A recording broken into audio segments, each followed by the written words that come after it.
It's the beginning of 2024, and this is a time when a lot of people, and maybe yourself included, are deciding that they want to improve their fitness levels.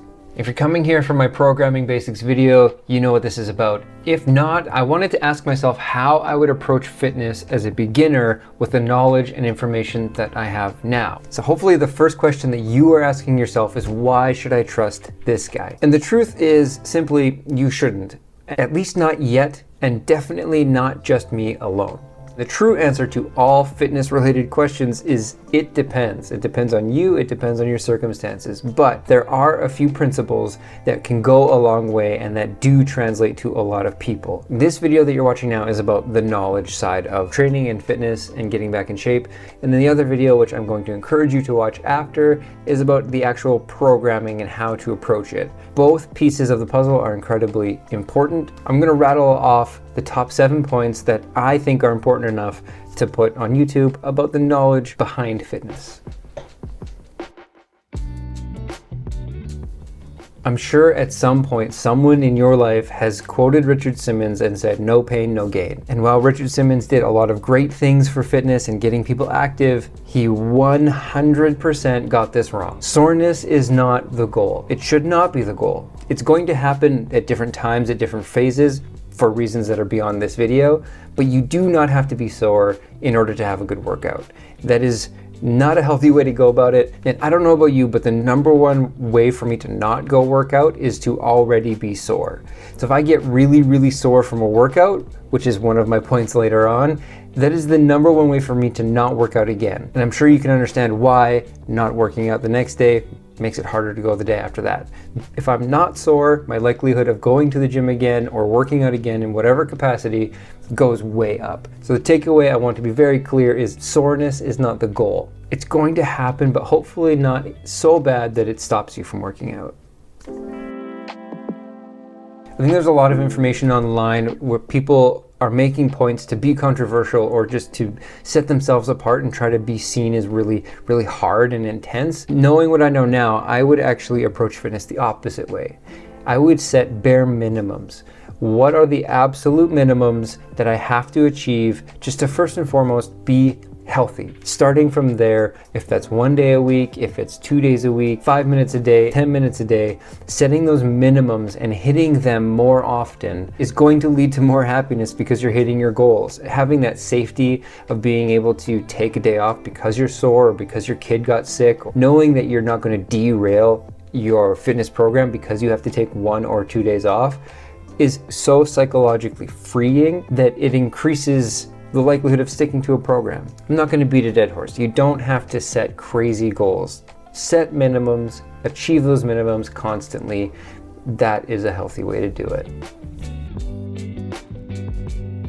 From my experience as a trainer and a coach, I've seen a lot of people get frustrated at how long something is taking to achieve. And for whatever reason, we have these beliefs of how quickly something should happen in our lives. And if it doesn't happen that fast, we get disappointed, or worse, we think we have done something wrong. And the truth with fitness is that change takes a lot of time, usually 4 to 6 weeks before we really start to see changes in our body. And there's reasons for that, again, that are deeper than this video. Real change can take up to a year or more.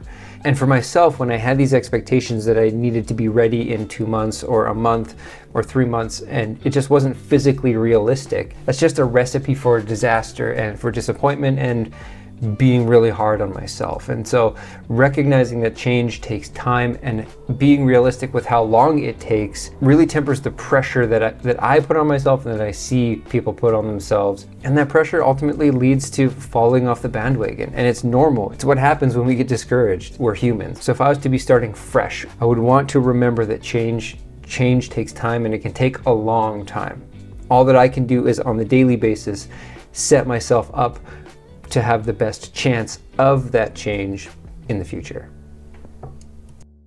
And to kind of piggyback on the idea that change takes time is that the real, true, deep down benefits to the 99% of the population that works out, the real benefits are not aesthetic. They're not appearance based. I'm going to put a whole list of things on the screen because there's so many benefits to fitness and being in shape that are so much more important than just how our bodies look. I know we have these beliefs and we have these goals, and I'm not saying they're bad. I'm not saying you shouldn't pursue a change for appearance reasons. I just want you to know that the physical changes are a part of it, but the bread and butter, the bulk of changes to our body from working out physiologically are not aesthetic. This one is a little more of a mindset, a little more of a perspective giver. I find that working out comes with a lot of expectations and pressures, whether it's from ourselves or society around us. We're told all of these numbers that you have to hit in order for the exercise to be beneficial, and that can put a lot of mental strain on us and make it really hard to work out. So to combat all those pressures and stresses that we have in society, I like to remind myself that done is better than perfect, one is better than none, and today is better than tomorrow. My hope is that this mantra will live inside you subconsciously when you're not feeling motivated, or you're putting pressures on yourself to do too much, that you have to work out for 60 minutes, that you have to work out 5 days a week. Remembering that done is better than perfect, one is better than none, and today is better than tomorrow helps overcome that. I liked Superman as a kid. If you get it, you get it. I'm calling this DOMS Day. DOMS is an acronym that stands for Delayed Onset Muscle Soreness. This can happen with any muscle tissue in the body, but typically it happens with the legs.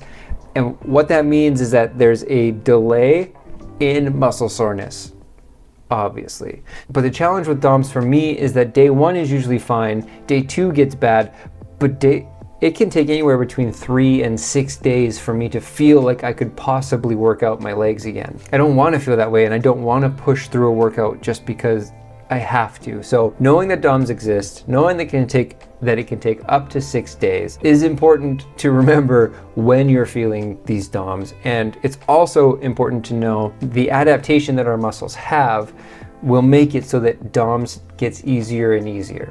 As doom and gloom as it may sound, DOMS is something that is normal. It doesn't mean you did something wrong. It doesn't mean that you're breaking yourself. So don't get discouraged. It happens to everybody, and it will get better, even though it might not feel like it.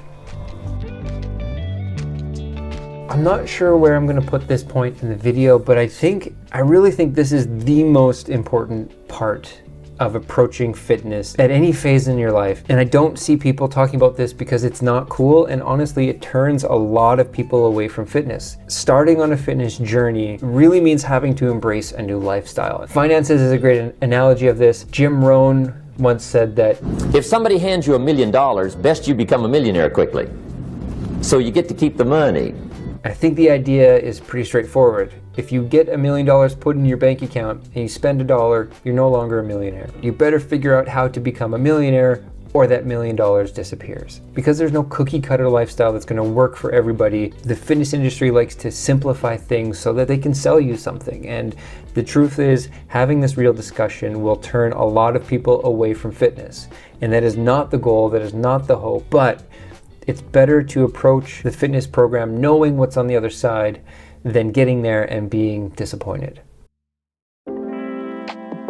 So with all this information, what do you do now? Well, I'm going to suggest you watch this video, wherever it's going to be, about the actual programming side of working out and how to do it as a beginner. Same process as this video, but now the actual getting into the action side of things. So go watch that if you want to learn how to program a workout for yourself. And other than that, go watch this next video.